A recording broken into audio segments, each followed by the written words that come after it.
The more I think about Dvořák as a composer, the higher up he rises in my estimation of all of the musicians who have ever lived. I thought about this a lot after I programmed this symphony, which has in the last 30 years become as popular as the New World Symphony. When I start to think how many composers in the history of music have a signature work in a large variety of musical genres, the list starts to get shorter every time you think of it. So let's go through them. With Dvořák, you have a signature symphony, the New World Symphony, certainly one of the signature symphonies of the concert hall. Chamber work, the American String Quartet, one of the most famous pieces of chamber music ever written. A concerto, the Dvořák Cello Concerto, called by many people the greatest concerto for any instrument ever written. Opera, his opera Rusalka, performed in opera houses in every country in the world constantly.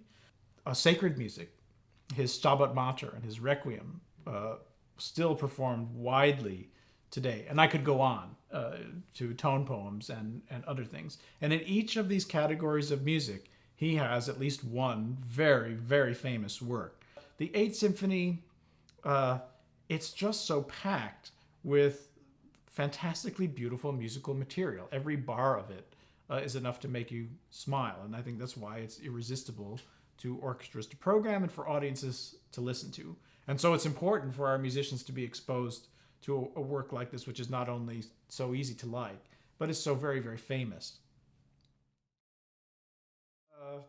They're much more picky with themselves because they've absorbed the basic principles on which we form the orchestra every year. They don't change. The repertoire changes, the faces change, the names change, but music making is based on certain immutable fundamentals and standards, and they simply don't change very much over time.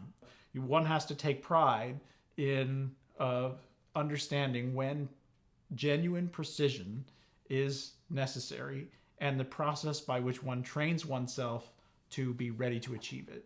Those people in the world who know about PYP know that it's an imprimatur on a person, that they went through something, that it's impossible to be through this experience and come out without some idea of what it means to have quality.